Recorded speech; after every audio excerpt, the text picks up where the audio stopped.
A lot of people think being psychic means that my life is awesome. Like, you think they have all these answers and don't have any troubles because they can just like psychically figure their life out, and like that's just not my life at all. If anything, it's made my life harder. She laughs in uncomfortableness. But like, it isn't what you think, and though I really want to talk about the dark side of being psychic. Realities that I deal with in having psychic abilities. I'm only speaking for me, I'm not speaking for all people with psychic abilities. And secondly, even though I didn't make that one firstly, everyone has psychic abilities, just some people are just more open to theirs, and there's a whole bunch of reasons why people who are not psychic, and that's a different video, but I just kind of wanted to say that in case people thought I was some kind of special, because I'm really not. Alright, the dark side of being a psychic. I'm way too smiley for this kind of video. I have notes on my phone. The first thing I want to say, and I don't talk about it too much, is I do have ADHD. I also have obsessive compulsive disorder, and I talk about that even less. Mental health, mental illness, things I deal with, and being psychic really kind of sort of made them exponentially worse.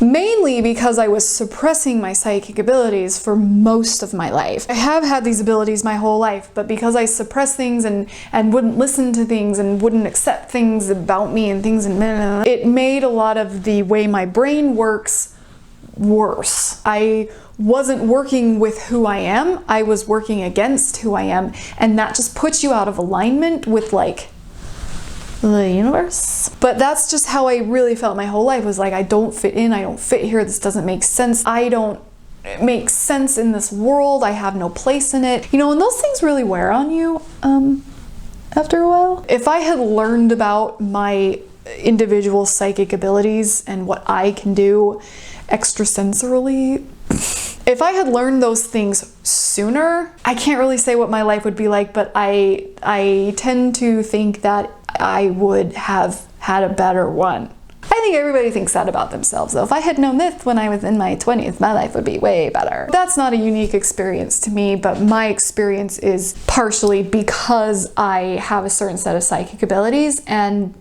didn't know that. So I didn't work with that in order to be who I really am. I was kind of trying to be other people. It made my ADHD and it made my OCD very intense. And that's just kind of a thing that I think a lot of psychics probably deal with, especially people who have very, very strong certain things that they can do and they don't want to do that, or people who have strong things that they can do and they don't realize that that's what's going on. And it can just lead to a lot of confusion and a lot of lost feelings. I would just like to say that it definitely impacted me from a mental health standpoint. If I didn't have the abilities that I have, then I would still have mental illness, to be clear. It just would have been different, and it would have been handled and managed differently. We'll never know, because the past is the past and the future is the future, and that is your psychic message for today.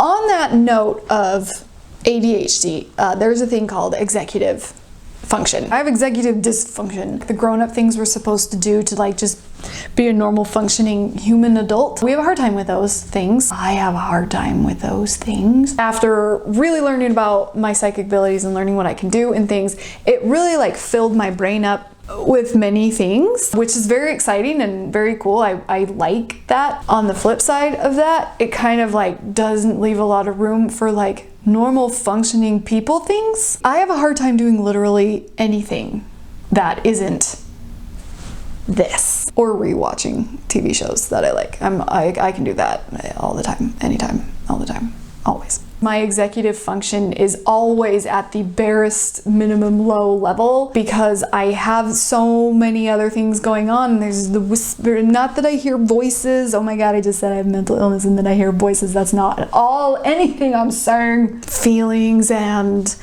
impressions and knowledge that just filters in all the time. I do a lot of things to manage that. I can't fully control things, and one day I will be able to. I do a lot of meditation things, I do a lot of shielding things, I do a lot of veiling things. Having a magical practice is really helpful to me because I can charm things, I can bless things, I can cook stuff in my food that's gonna help keep things quiet if I need them quiet. However, I don't have a full handle on that. I just have so many things going that create so many thoughts and feelings in me that it's like other things like keeping yourself alive don't tend to surface very often. Pathetic. It's a scary place in Kimland. Having psychic abilities, it's not this like super easy, cushy life. It makes life a lot harder in most cases. Not bad, to be clear. I like it. I mean, I do wish I didn't have such a hard time doing the dishes and like showering. I still manage to get a lot of things done. I have to do a lot of tricks. I have to manipulate myself very often. I'm hanging in there, keeping my head above water, but I'm not drowning usually. I have a great support system around me, so I don't have to worry about drowning. Advice I would give anyone who's developing psychic abilities or is highly experienced and super expert on your own psychic abilities, make sure you have a support system of people, because you're gonna need people just to keep you grounded and human. Otherwise we get too ethereal and floaty. But I did want to say that more information didn't necessarily make my life easier, which is one of the reasons I try to focus readings on actionable things. So if you book a reading with me, like I'm usually going to leave you with here's what you can do, instead of just telling you a bunch of information, because it's like, what do I do with that? I like to give you a very next step. I like to give you here's what you need to do about it.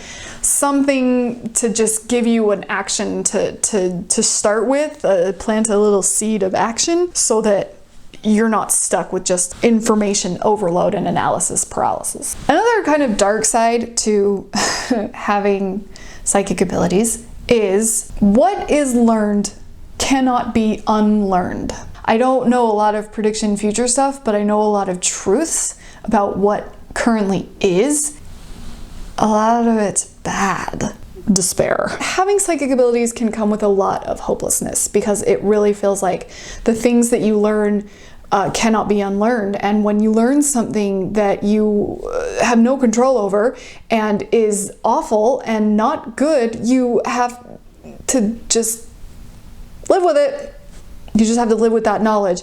And so I'm always careful what I ask, and I'm always careful doing predictions and things, because there's a lot of things we have no control over. Sometimes it's good to have that knowledge so that you can prepare for things, and sometimes you can't prepare for them. You don't know how it's going to play out, and so you can only just know something's coming, and then that's it. That's it. That's all that you get. It's not all bad. It just very often feels that way, and I don't think that's something that people think about when they think about psychics and psychic abilities and going to a reader. It's like they get to know everything, so like nothing surprises them. You're right, nothing surprises me, even the tragedies, and that sucks. On that same note, sometimes we have to deliver that news, which also sucks. I'm genuine and I'm honest in all of my readings. I'm gonna be as gentle as I can, but sometimes the news isn't good. I don't like giving bad news. Does anyone? You don't have to, I guess. You can keep it to yourself. That doesn't help anyone. I like to help people, and sometimes that means giving them bad news. What is learned cannot be unlearned, and sometimes I have to learn that to other people.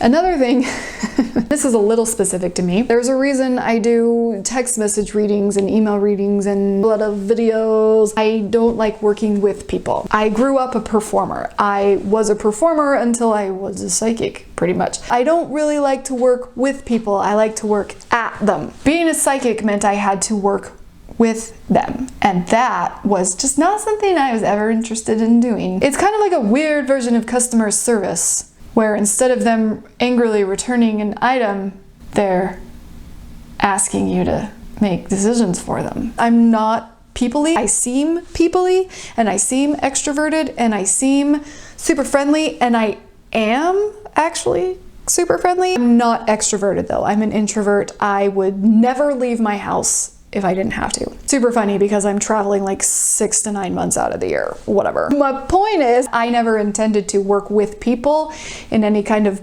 people job, and here I am with a people job. Super great when you have like anxiety. She's fine. Some people who are making a living with their psychic abilities are, oh, there's a squirrel outside. It's hard for a lot of us. To be in tune with your abilities and to get good at them, and in order to be helpful with them, you have to be very internal. To get external, for some it's probably a nice escape. For others like me, it's like, oh my gosh, I don't know if I know how to do that. Sometimes I really worry I don't even know how to speak to people normally. I end up fine because that's part of my psychic abilities, is I know what to say to people. I open my mouth and the words fall out, and that's how it all happens. A lot of us are introverts and a lot of us are very private, and a lot of us have a lot of anxiety with that. Those of us doing it anyway, I kind of have to say I'm proud of us, because it's not easy. And here we are doing it anyway because we know we can help people. We all have things that we're meant to do that are good for us to do. Mine is to help people psychically, and that means people. Nothing to say anything about your character that I do not like you. I just like to sit with myself. Just know that I'm an introvert. Here I am, extroverting.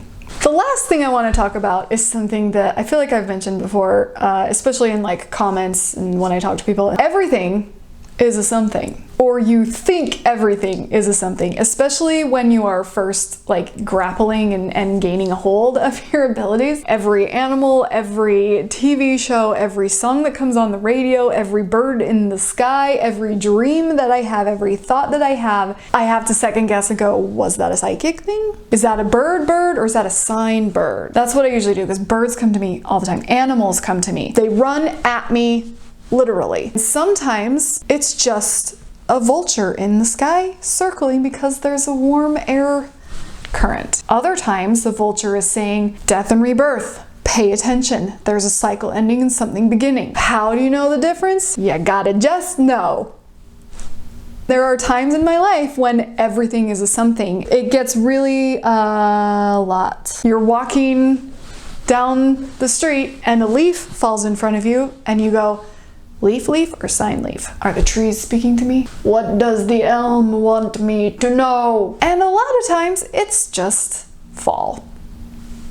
These are the things you grapple with when you are a psychic. Is it a thing or is it a sign thing? Every time I have a dream that just kind of like I remember a little extra or was a little extra detailed, is that a dream or is that a sign dream? Am I suddenly like prophetic dreamer because I don't want that? If you have prophetic dreams, my heart goes out to you because it's hard. Songs on the radio and leaves falling and all these things. Sometimes they're signs and sometimes they're just the things, constantly deciphering those. And I'm getting better at that. But sometimes it's just like everything is a something and I walk around like this because everything is a something. I hope this video was informational and maybe satisfies some of your curiosity about what it's like to be a psychic and tarot reader. If you made it this far, feel free to subscribe to this YouTube channel if you haven't already. I'm Kim and I do psychic readings and talk about what it's like to be a psychic. If you would like to book a reading with this crazy person, I have a certificate. It's legit. There are links in the description below. I try to keep my prices affordable, so you can check that out if you would like to book a reading. Thank you so much for being here. I really love you, and please remember that we are all gonna be okay.